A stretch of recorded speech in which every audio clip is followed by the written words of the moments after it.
कब्रिस्तान में जो है साफ सफाई का काम अब हम लोग करा रहे हैं। रंग रोगन का भी काम हो रहा है, साफ सफाई चल रहा है। लेकिन एक बड़ी दुर्भाग्य की बात, बहुत दुखित होकर के कहना पड़ रहा है कि हमारे नगर विधायक जी जो हैं वो आज कब्रिस्तान का निरीक्षण करने निकले और साथ में हमारे मेयर साहब भी थे, जो मालीघाट कब्रिस्तान में तो गए और वहां से निरीक्षण करके निकल गए चुपचाप। पिछले साल भी उन्होंने वही किया, वहां गए, वहां से इस कब्रिस्तान के तरफ न आते हैं, न कोई अधिकारी निगम के आते हैं इंक्वायरी करने के लिए, न नगर विधायक कभी आते हैं। और उस कब्रिस्तान में सब लोग जाते हैं इंक्वायरी करने के लिए, जबकि ये कब्रिस्तान का रकबा पूरे मुजफ्फरपुर में सबसे बड़ा कब्रिस्तान है। तो हमको ये बताइए कि आपको क्या लगता है कि अधिकारियों के द्वारा क्या यहाँ सौतेलापन व्यवहार किया जा रहा है? बिल्कुल सौतेला व्यवहार किया जाता है, हर साल सौतेला व्यवहार किया जाता है। ये तो क्या इसकी सूचना? अगर सौतेला व्यवहार, मान लिए कि अधिकारी नए आते हैं चेंज हो जाते हैं, मेयर साहब आते हैं चेंज हो जाते हैं, लेकिन हमारे जो विधायक हैं वो तो यहाँ के पुराने विधायक हैं और उनको यहाँ का सारा चीज अवगत है। वो जानते हैं कि इस कब्रिस्तान को कौन आदमी देख रहा है, उस कब्रिस्तान को कौन आदमी देख रहा है। तो बगल में आ करके चले जाना और इस तरफ पलट के नहीं देखना, इस सौतेला व्यवहार नहीं तो क्या है? आखिर हमने 1-1.5 साल पहले उनको यहाँ बुलाया, अभिनंदन किया और विधायक जी को कहा कि इस कब्रिस्तान की समस्या है कि दीवार छोटी है पीछे से, जो कि जंगली जानवर वगैरह और कुत्ता वगैरह तरफ के कब्रिस्तान पे चला आता है, जो नया नया कब्र को खोल देता है, जिसको हम लोग को फिर सवेर में आके भरवाना पड़ता है। तो उन्होंने आश्वासन दिया कि ठीक है, फंड आता है, हम इसको बाउंड्री करवाएंगे, जिसको 1-1.5 साल हो गया, लेकिन अभी तक उन्होंने कुछ नहीं किया यहाँ के लिए। अच्छा, एक ही बताइए कि जैसा कि जानकारी के मुताबिक है कि विधायक जो हैं यहाँ के, उन्होंने 4 दीवारी को लेकर आश्वासन भी दिया था जी, क्योंकि मुख्य मुद्दा उनके नज़र में यह थी कि कुछ आसपास के कोई अतिक्रमणकारी हैं जो इसमें घुसपैठ करने की कोशिश करते हैं। इस पर जो उन्होंने आश्वासन दिया वो कितना खरा उतरे हैं? अभी तक वो खरा नहीं उतरे। वो आश्वासन दे के गए हैं तो कुछ किए नहीं है। अगर वो करते तो हम लोग को समझ में आता, ये तो नहीं है। अच्छा, ये बताइए कि इस कब्रिस्तान के बारे में सरकार की नज़र में क्या ये कब्रिस्तान और जो एक मालीघाट की ओर से जो कब्रिस्तान है, क्या ये दोनों एक ही हैं या अलग अलग? देखिए, ये दोनों कब्रिस्तान का रकबा अलग है, ये दोनों कब्रिस्तान अलग है, ठीक है। लेकिन पुराने लोग जो थे, वो जब रजिस्ट्रेशन हुआ था वक्फ बोर्ड में, उस समय वो दोनों का रजिस्ट्रेशन एक ही पर करा दिए थे, ठीक है। क्योंकि मौलवी ईसा साहब का जमीन दिया हुआ ये भी कब्रिस्तान है और मौलवी ईसा साहब का दिया वो भी कब्रिस्तान है। तो मौलवी ईसा साहब कब्रिस्तान के नाम पर उन्होंने दोनों का रजिस्ट्रेशन एक ही पर लेकर के वो कमेटी चला रहे थे। लेकिन वो कमेटी के लोग जो थे, वक्फ के कमेटी, वो भी सौतेलापन के, जो कि 17 में हम लोगों ने, समाज के लोगों ने विरोध किया, तो तब से वो लोग आना इधर छोड़ दिए। तो क्या एक जो बातें आई थी पिछले टाइम में कि इस कब्रिस्तान में कुछ जो कमेटी के लोग थे, पुराने कमेटी के लोग, उन्होंने इसको कमर्शियल इस्तेमाल भी किया था? जी हाँ, मार्केट बनाने जा रहे थे, पूरे कब्र को तोड़ करके आगे से पूरे मेन रोड को जो है मार्केट बनाने जा रहे थे, जिस पर हमने थाना में केस भी हुआ था हम लोग पर। उसका जो है व्याप्ति हम लोगों ने जो है मीडिया वगैरह सब में आया था बात। तो क्या आपको वक्फ बोर्ड में जाना पड़ा था इस बात को? हाँ, वक्फ बोर्ड, तीनों कमेटी के लोगों ने, वक्फ बोर्ड के लोग, कमेटी के लोगों ने हमसे कहा था कि जो है ये वक्फ बोर्ड का आदेश है। तो हमने RTGS के तहत वक्फ बोर्ड से मांगा कि भाई आपने यहाँ मार्केट बनाने का आश्वासन दिया, आदेश दिया था, कब दिया हमको बताइए। तो वहां से लिखित हमारे पास लेटर आया, बाय नेम मेरे नाम लेटर आया कि हमने कोई भी आदेश इस कब्रिस्तान को नहीं दिया है दुकान बनाने के लिए, चारदीवारी के अलावा किसी चीज निर्माण का हमने आदेश नहीं दिया है।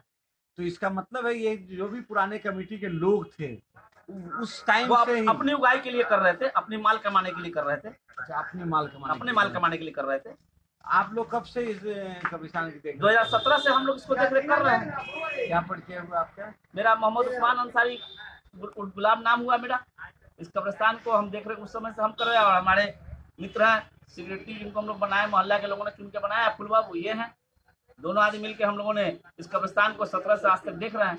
समाज की सहभागिता होनी चाहिए या फिर सरकार की भी होनी चाहिए? नहीं, समाज जैसे करता है तो सरकार को भी तो देखना होगा ना। जनता सरकार से चलता है और जनता को अगर सरकार नहीं देखेगा तो कब तक अपने घर से लगाएगा? कोई अपने घर से कब तक पैसा लगाता रहेगा? जो चंदा के फंड से आएगा वही ना लगाएगा। जो अपने घर से होगा 2-4-500 रुपया वो लगाएगा। लेकिन समाज को तो जनता ही चुनेगा, और जनता चुनता नेता को, और नेता नहीं काम करेगा हम लोग को तो कौन काम करेगा? हम किसके पास दरवाजा पर ठकठकाएंगे दरवाजा पर? तो आप ये बताइए कि इस कब्रिस्तान में जब से आपने संभाला है इस कब्रिस्तान की देखरेख की जिम्मेवारी, जी जी, तब से लेकर आज तक क्या क्या काम हुआ है इस कब्रिस्तान में? इसमें पहले इस कब्रिस्तान को गेट कर दिया गया था। इसमें कोई मैयत आ भी रहा था तो लोग बेशर्म से यहाँ से वापस जा रहा था। लेकिन आज के डेट में कोई भी आता है तो लोग हंस के जाता है और खुश होके जाता है कि कब्रिस्तान पे पहले रोड नहीं था, पहले देखभाल करने वाला आदमी नहीं था, पेड़ पौधा नहीं था, और जानवर इतना बेअदबी करता है कि हम लोग बता नहीं सकते। आज अगर मैयत हो जाता है तो कल के डेट में उस कब्र को कुत्ता लोग नोच देता है, यहाँ तक कि हाथ निकाल के कुत्ता लोग खाता भी है। इस कारण से हम लोग विधायक जी के पास भी आवेदन दिए थे इस दीवार ऊंचा करने के लिए, कि अभी हम लोग को तो कोई सुनवाई नहीं लिया गया। हम निवेदन भी करेंगे विधायक जी को और मेयर साहब को कि हम जल्द से जल्द इस काम को किया जाए। इसमें नगर निगम की ओर से सफाई को लेकर के क्या व्यवस्थाएं हैं? हाँ, नगर निगम के इस बार भी स्टाफ दिया है हम लोग को काम करने के लिए, और एक स्टाफ पहले से नगर निगम का इसमें है। लेकिन इतने बड़े कब्रिस्तान में एक स्टाफ से नहीं होगा, कम से कम एक स्टाफ और रेगुलर 2 आदमी स्टाफ रहेगा तो दिक्कत नहीं होगा। अभी स्पेशल स्टाफ चाहिए, इसलिए स्पेशल स्टाफ अभी मिला है और हमको कंटिन्यू चाहिए, इसलिए कब्रिस्तान बहुत बड़ा है, 2 स्टाफ कम से कम लागू चाहिए।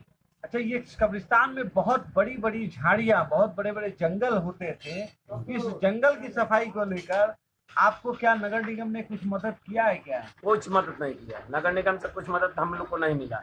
हम लोग अपना निजी फंड से पैसा अपने पॉकेट से लगाते थे और समाज जो देता था उस पैसा से हम लोग अपने कब्रिस्तान को साफ सुथरा करवाते हैं। तो आज की जो ये आधुनिक मशीनें सब जो आई हुई हैं, जंगल झाड़ साफ करने को लेकर, नाला साफ करने को लेकर, बहुत सारे संयंत्र करोड़ों करोड़ों रुपया में नगर निगम खरीद रखी है, क्या उन संयंत्रों का कोई लाभ आप लोगों को मिला है इस कब्रिस्तान? इस बार मिला है, इस बार ये 2022 में मिला। 1-2 दिन आया था, यहाँ की गाड़ी लोग भी आके हम लोग सफाईत में भी सहयोग किया था, इस बार किया गया।